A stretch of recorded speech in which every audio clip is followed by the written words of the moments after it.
That government of the people, by the people, for the people.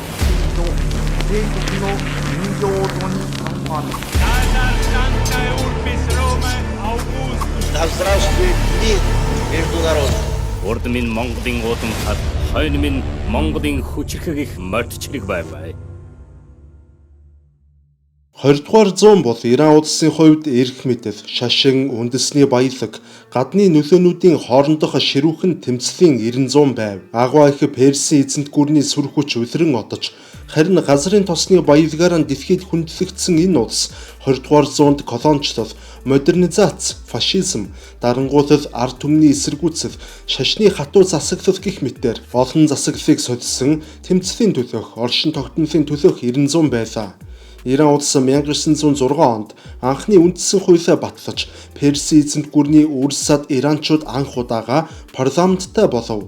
Энэхүү парламентаараа тэд улирч баларсан хаант засгийн эрх мэдлийг хязгаарлахыг оролдсон боловч тухайн цагт Иранд хамгийн их нөлөөтэй байсан Британи болон Оросын эзэнт гүрнүүд өөрсдөө хаант засагтай байсан тул Ираны үндэсний хуулийн өөрчлөлт анхнаасаа бүтэлгүйтсэн юм.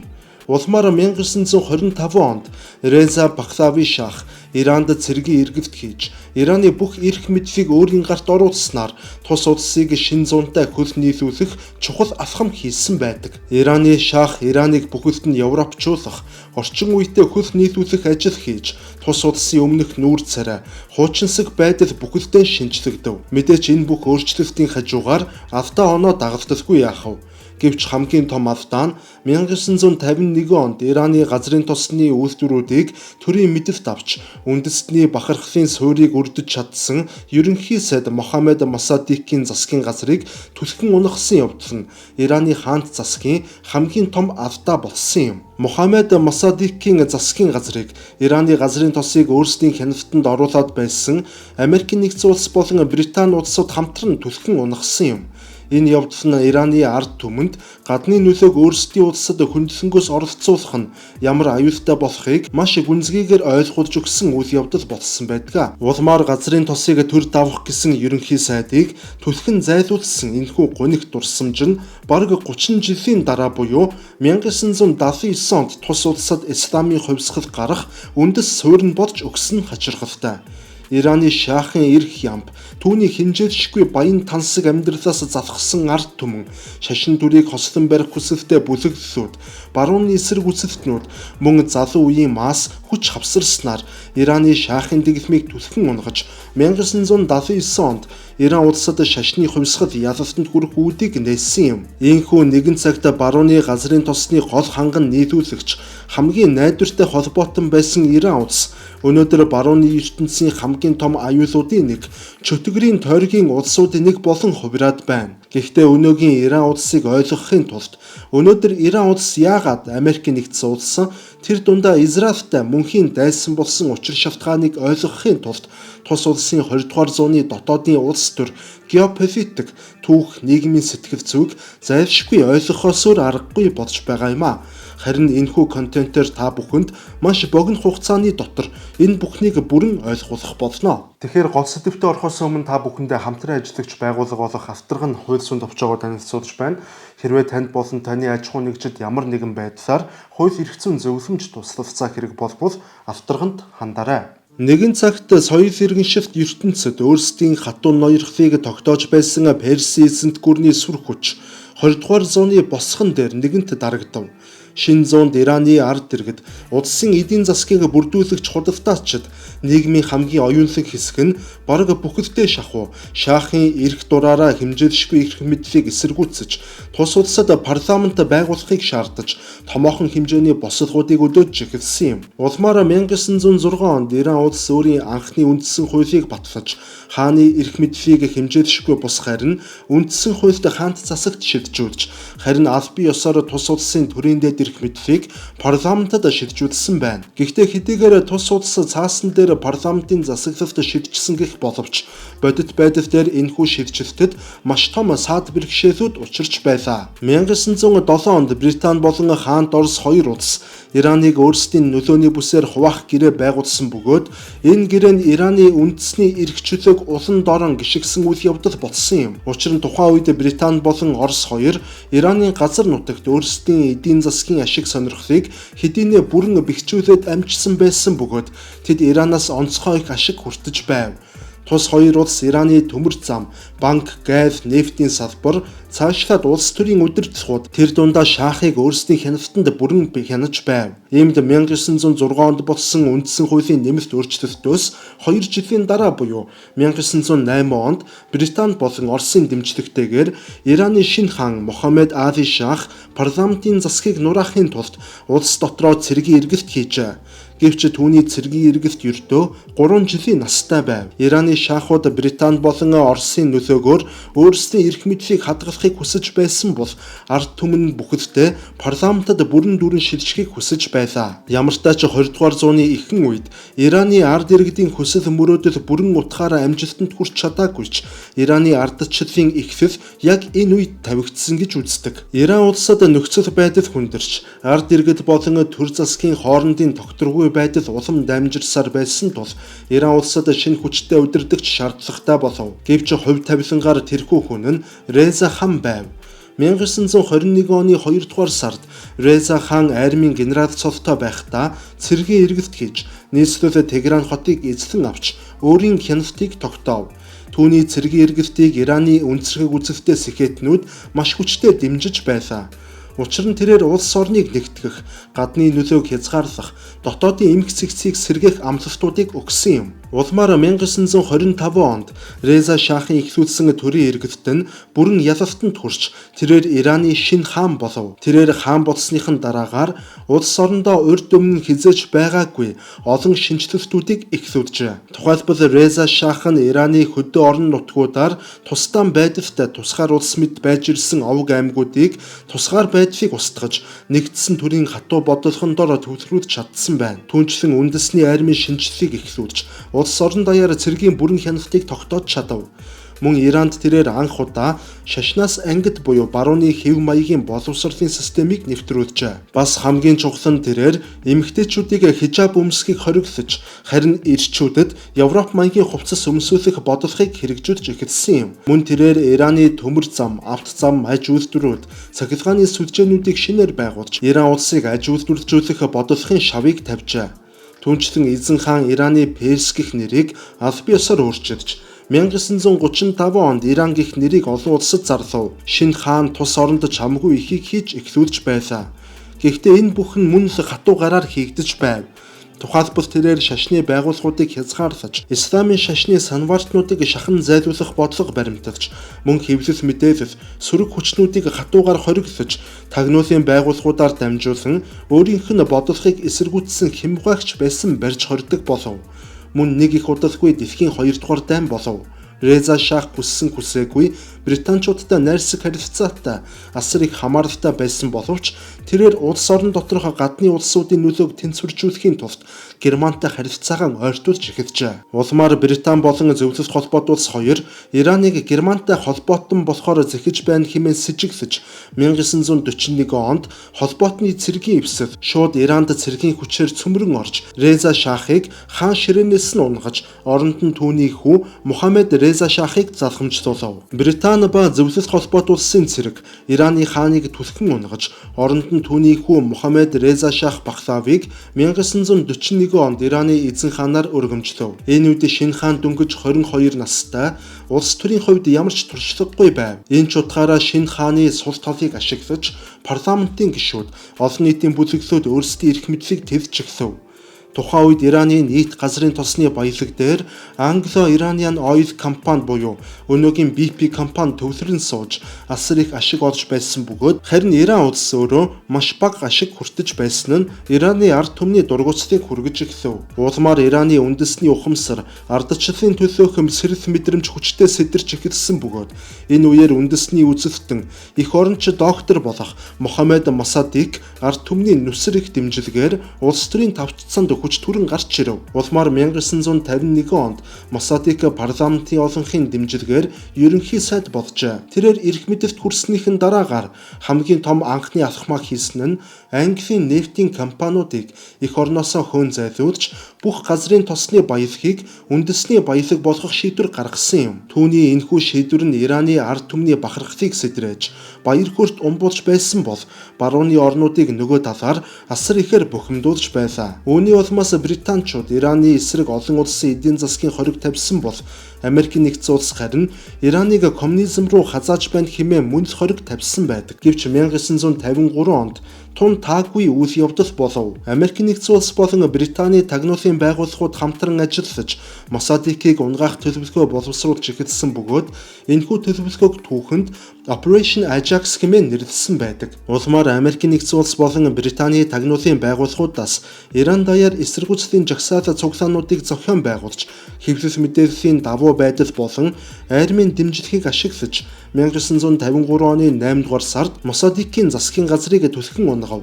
Тэд Мосадикийг шоронд хорж улмаар гэрийн хорионд оруулсан бөгөөд ямартаа ч түүний улс төрийн амьдралыг бүрмөсөн дуусгар болгож чадсан юм. Ийхүү ард түмний олонхын дэмжлэгтэй сөрөг хүчний ерөнхий сайд улс төрөөс зайлснаар үр дүнд нь Ираны шаах бүх эрх мэдлийг өөрийн гартаан оруулж сөрөг хүчнээ дарах хатуу бодлогыг баримталж эхлэв. Тэрээр гадны улсуудтай хэд эв цагаан хамтран ажиллах болж өөрийн оронд дарангуй хэв маягийг тогтоож хаант засаг парламентаас хүчтэй болон хувирав. Мөн шаах өмнөх ерөнхий сайдын нефтийн бодлогыг устгаж Ираны газрын тосыг дахин англичуудын мэдэлд шилжүүлв. Энэ явдал нь иранчуудын дотоод гомдлыг сэтрээж ардчлалд итгэх итгэлийг үгүй хийж хожимын исламын хувьсгал гарах суур нөхцөлийг бүрдүүлж өгсөн юм. Тэгэхээр манай хамтран ажиллагч байгууллага болох Домч бор брендийн 5 тансаг хунчирч зэрэг цувралуудын шинэ төрөл болох хошны самартай төрөл маань худалдаанд гарсан байна. За энэхүү төрөл нь бол одоо Монгол орны ой модоос хамгийн сайн сортын самрыг шилж сонгон орчин үеийн технологиг уламжлалт ангаах ухаантай хослуулан гаргасан. За үнэр амтны хувьд бол ярилтгүй тансаг сайхан бүтээгдэхүүн болсон. Тэгэхээр энэхүү бүтээгдэхүүнийг та хэрэглэхдээ нэг удаадаа 37 мл-ээр буюу эрүүл мэндэд хамгийн тохиромжтой хэмжээгээр хэрэглэхийг зөвлөж байгаа. 1953 онд болсон төрийн эргэлтийн дараагаар Мохаммед Реза шах эрх мэдлээ нэмэгдүүлж Ираныг барууны чиг хандлагаар хөгжингүй улс болохыг эрмэлзэж байсан үнэн боловч тэрээр улсынхан дотоод ардчлалыг бүхэлдэн нэг хүний дарангууллаар сольсон нь мөн улс төрийн баялагийг хит ив цагаанаар шууд британчуудад шилжүүлэн өгсөн нь Ираны нийгэмд маш хурц хуваагдлыг үүсгэсэн юм. Энэ үед шах өөрийгөө үндэсний аврагч хэмээн тодорхойлж тэрээр парламент, нам засаг, хэвлэл мэдээллийг бүхэлд нь хянаж байв. Мөн тэрээр Иранд Савак гэх нэртэй тагнуулын байгууллагыг 1957 онд байгуулж сөрөг хүчнүүдийг мөрдөн мөшгөх, шоронд хорих, эрүүдэн шүүх зэрэг харгас аргаар нийгмийг айдас давтуулж, айдсаар дамжуулан хянаж эхэлсэн байна. Гэхдээ үүнтэй хамт сайн зүйлсч бас байлаа. Тухайлбал тэрээр эмэгтэйчүүдийг сонгуульд оролцох болон ажил хөдөлмөр эрхлэх эрхээр хангаж өгөв.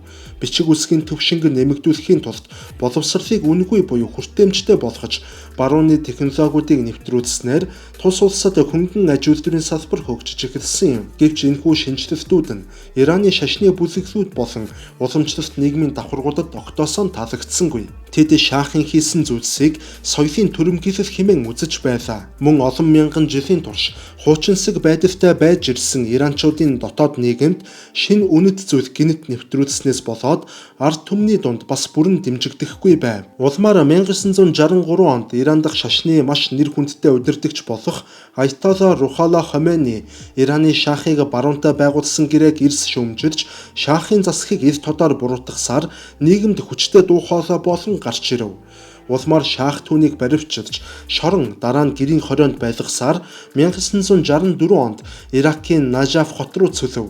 Гэсэн хэдий ч Хоменейгийн яриа болон бичилгүүд түүний номлолууд Иран даяар нууцаар тархаж ард түмний дунд тэрээр улам бүр нэр хүндтэй болж игсэв. Яг тухайн үед Ираны нийгэм дотроо маш хүнд байдалд ороод байв. Иран даяар хот хөдөөгийн ялгаа гүнзгийрч ажилгүйдэд хаасайгүй нэмэгдээд байв. Мөн Ираны хамгийн баян 10% нь тус улсын нийт баялагын 70%-ийг эзэмшиж байснаас болоод баялагын хуваарлалт харьцангуй болж нийгэмд тэгш бус байдал ноёлов. Түүнчлэн барууны соёлыг хэд хүчтэйгээр тулгасан нь уламжлалт исламын үнэт зүйлсийг дорд үзсэн хэмээн олон нийтийг маш хүчтэй бухимдуулж байлаа. Мөн эмэгтэйчүүдийн эрхийг өргөдөгсөн явдал нь нийгмийн нэг хэсэгт таалагдсан боловч уламжлалт бүлгүүдийн хувьд ёс суртахууны задрал мэт туссан байна. Яг ийм нийгмийн хурц хуваагдалтай эдийн засгийн хувьд хүнд цаг үед буюу 1971 онд Ираны шах өөрөө нэгэн том автаг давхар хийсэн юм. Тэр жил шах өөрийгөө ариун хаан хэмээн үзэж Перси эзэнт гүрний 2500 жилийн ойн баярыг тансаг ёслолоор тэмдэглэх шийдвэр гаргав. Тэр баярын ёслол бол дэлхий дээр урд өмнө бараг болж байгаагүй нүсэр том, асар их мөнгө зарцуулсан, асар үнэтэй баярын арга хэмжээ болсон юм. Гэтэл нөгөө талд ард иргэд ядуурч ажилгүйдэд газар авч инфляц хяналтан автаад байтал эзэн хаан нь хиймэл сүр хүчийг мөнгөөр хийсвэрлэн бий болгож байгаад нь иргэдийн дургуйцал шахын эсрэг улам бүр нэмэгдэхэд хүрчээ. Хааны солиорол ядуу ард түмнээсээ тасарсан тансаглал эцэст нь иранчуудыг тесрэхэд хүргэв. Ингээд 1970-ад оны сүүлч гэхэд Иран улсад шахын засаглал ард иргэдийн итгэлийг бүрэн алдсан байдалтай мөн түүний байгуулсан Савак хэмээх тагнуулын байгууллагын харгислал хэрэгс гитэрч иргэдийн бухимдал дээд зэгтээ хүрсэн. Түүнчлэн нийгмийн тэгш бус байдал инфляц ажилгүйдэд огцон өсөж барууны соёлын төрөлт нь уламжлалт исламын үнэт зүйлсийг дорд үзэж байна гэсэн хандлага нийгэм даяар газар аваад байв. Мөн эдгээрийн зэрэгцээ Аятолла Хоменейгийн сургаал түүний бичлэг номлолууд Иран даяар тархаж Ираны шинэ хувьсгалын оюун санааны суурь болон хувирав. Ингээд хувьсгал эхлэх бүгд нөхцөл бүрджээ. 1978 оны 1-р сар Касрави нэртэй сонинд Хоменейг доромжилсан нийтлэл гарсны дараагаар Исфахан, Кум зэрэг хотуудад Хоменейг өмөрсөн бослого тэгдэж иргэд амиа автаж эхлэв. Энэ явдал арай гайгүй намжаад байтал тухайн оны 8-р сард Абадан гэх хотын кино театрт гинт гал гарч 400 гаруй хүн амиа алдсан ноцтой үйл явдал болов. Гэтэл нийгэм даяар энэхүү галыг засгийн газар санаатаа тавьсан хэмээн үзэж иргэд засгийн газрын эсрэг уур хэлэнд бүрэн автаж эхлэв. Улмаар тухайн оны 9-р сарын 8-ны өдөр нийслэл Тегеран хотын Жалах талбайд болсон тайван жагсаалтын үеэр цэргийнхэн иргэдийн эсрэг гал нээснээс болж олон зуун хүн амиа авчээ. Жагсагчид руу гал нээсэн явдал нь хувьсгалыг эргэлт буцалтгүй болгож хүмүүсийн сэтгэлийг нэг шугамд долгионыг нь тааруулсан явдал болов. Улмаар 1979 оны 1-р сард шах эмчилгээнд явна гэж мэдэгдэн улсаа түр орхин гарчээ. Гэтэл түүнийг эх орноосоо явсан хойгор буюу 1979 оны 2-р сарын 1-ний өдөр Аятолла Хоменей 15 жилийн цөлөлгөөс Иранд буцаж ирэв. Түүнийг олон сая хүн баяр хөөр дүүрэн эх оронд нь тосон өгтжээ. Аятолла Хоменейг ирсний дараагаар нийгмийн дунд засгийн газрыг огцруулах хөдөлгөөн ирчээ авч цэрэг армийнхан хүртэл 2 хуваагдаж улс орон даяар өмнө самуун дэгдэв.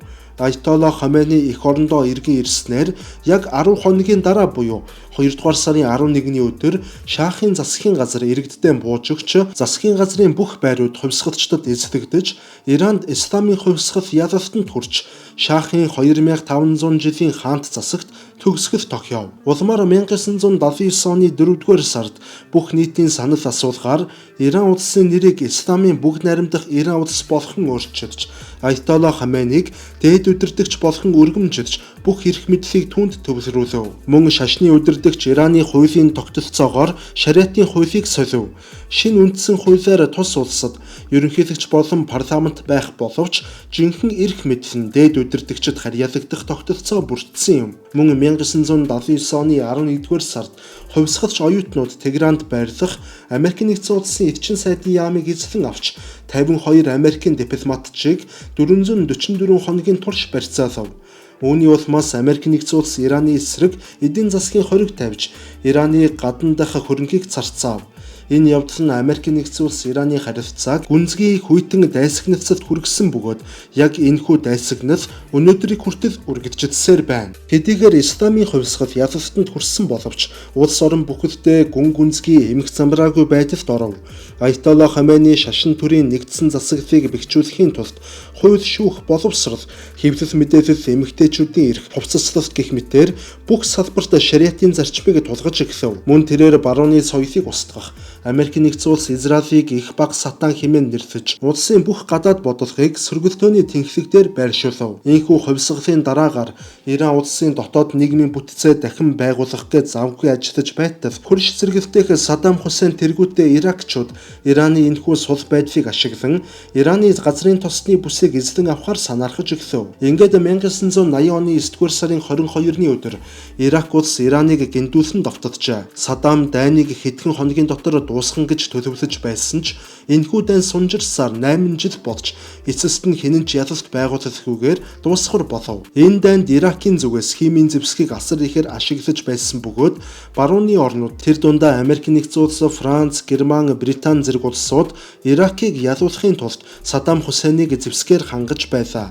Мэдээж хэрэг тэд Ираныг дэмжихгүй нь ойлгомжтой. Үүнээс гадна зөвлөлт холбоот улс хүртэл Иракт зэвсгийн тусламж үзүүлж эхлэв. Учир нь Аятолла Хаменei уг дайныг исламын хувьсгалын экспортлохын төлөөх дайн хэмээн нийгэм даяар суртал ухуулга хийж байсан нь зөвлөлт холбоот улсыг айлгаж хүссэн хүссээгүй баруунтай нэг талд хамт зогсоход хүргэсэн юм. Учир нь үнэхээр исламын хувьсгал Иракт халдварлал зөвлөлт холбоот улсын захиргаанд буй Төв Аз буюу Станы улсуудад ч гэсэн энэхүү исламын хувьсгал хавдах эрсдэл нүүрлэж мэдхээр байв. Энэ дайнд хоёр талаас нийт 1 сая гаруй иргэд ам өргөдөж, олон сая хүн шархтаж, хөгжлийн бэрхшээлтэй болцгоосон юм.